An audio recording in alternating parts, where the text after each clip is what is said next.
What's up, you guys? Hope you're doing well.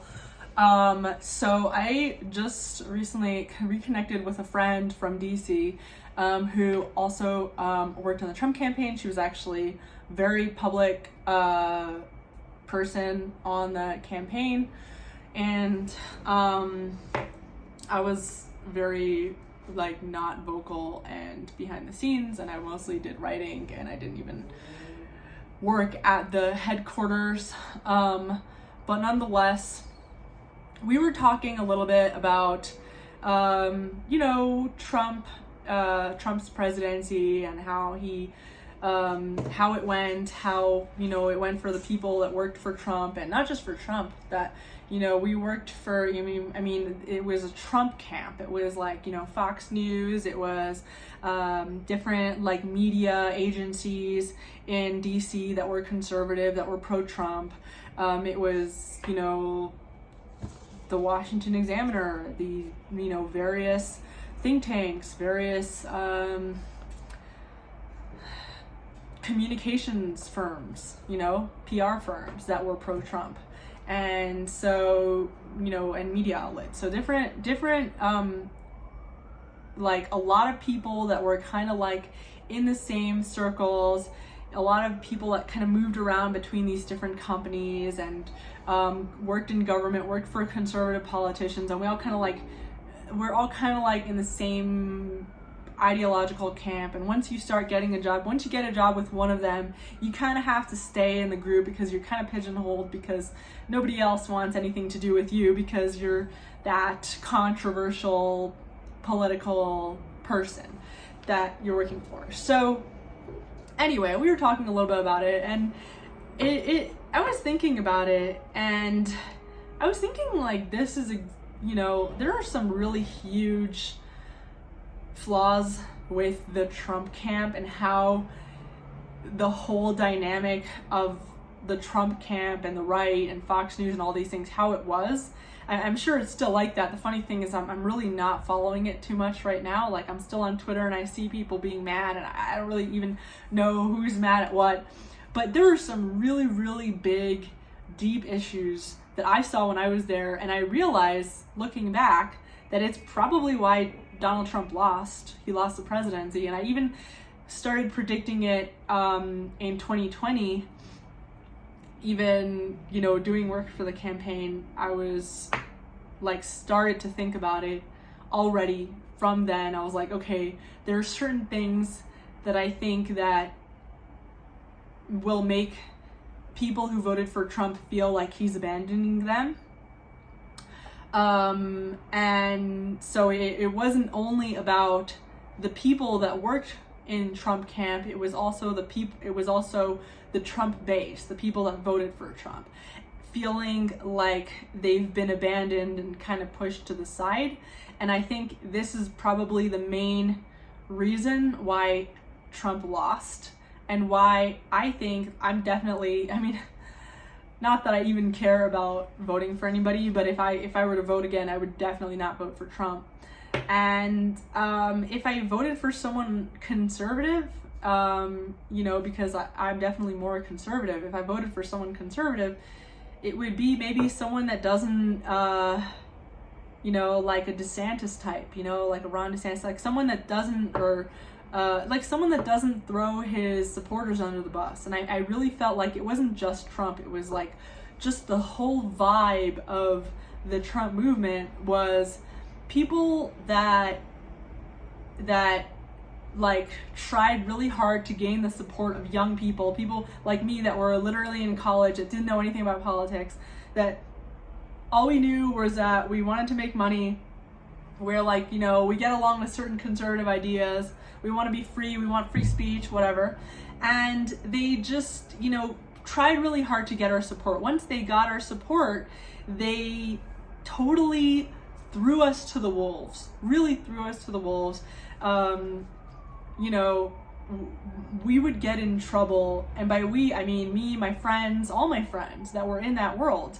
were constantly the target of hatred from the left, from the media, from even the centrist media, constantly, because if you were working for Trump or associated with Trump or anything in that world in any way, anything right-wing, you immediately became the target of just like all this hatred and like people smearing you in the media, saying these awful things about you constantly, every day, writing pieces about you, no matter how little you were. I mean, you could have been the janitor in the Trump office, you know what I mean? But as long as you were in any way in that world, you were a target for just all this hatred.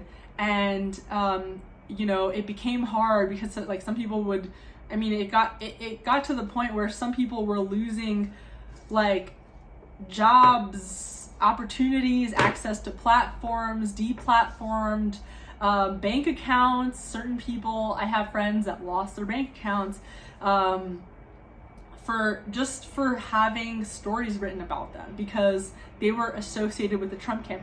And the problem is and the problem isn't that Trump was controversial. That wasn't even a problem. I mean, a lot of young people, we were out of college, we want to be free. We don't care if you're controversial. We wanted to be with the bad guy. We wanted to be with the cool guy. Like, it didn't matter to us that the person we were working for was hated and controversial. That part was exciting. That wasn't the problem.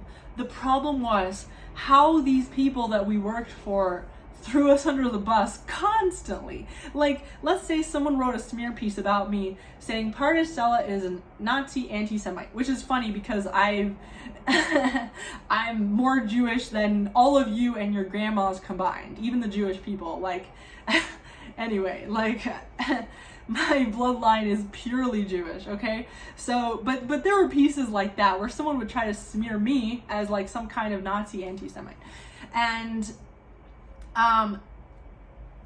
instead of the bosses being like, yeah, we know that you guys are being smeared because of us and we support you and we're going to take care of you.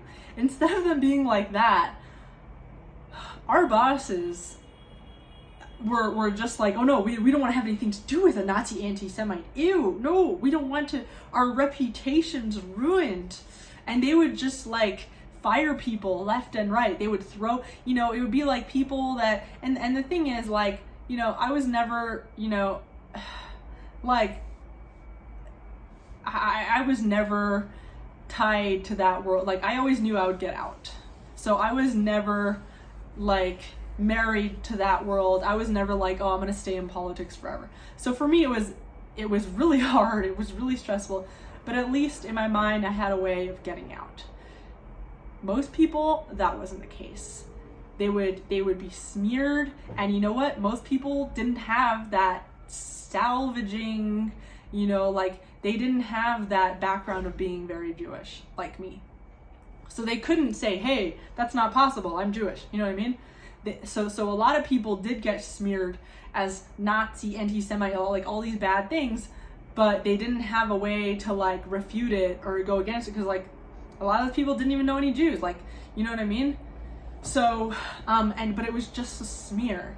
And our bosses in the political world really were so scared of those smears themselves that instead of like being like, yeah, we're sorry that you guys, you employees, you people are getting your lives destroyed and becoming forever unemployable in the US, at least because of us, or in the West even because of us, we're sorry.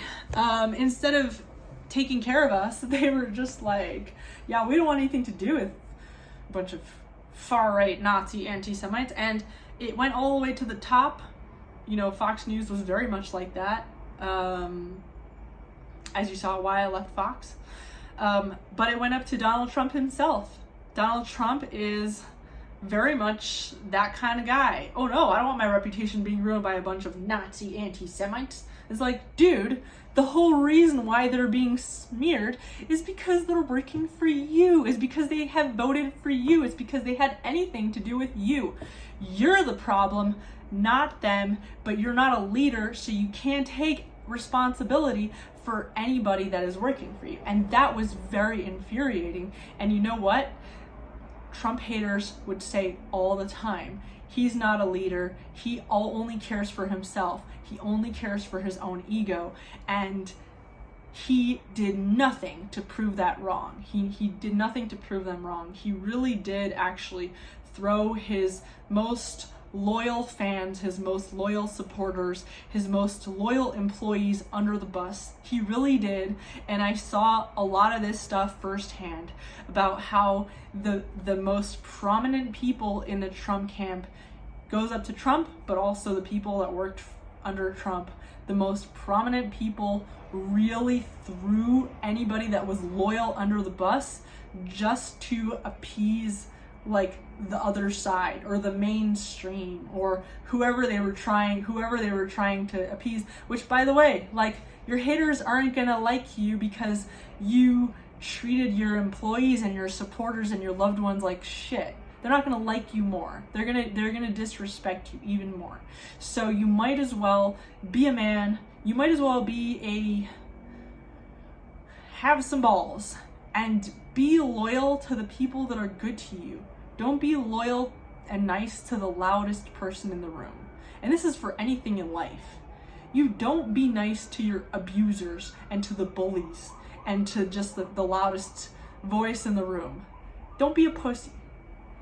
Be nice to the people that are nice to you, to the people that are valuable to you, that matter.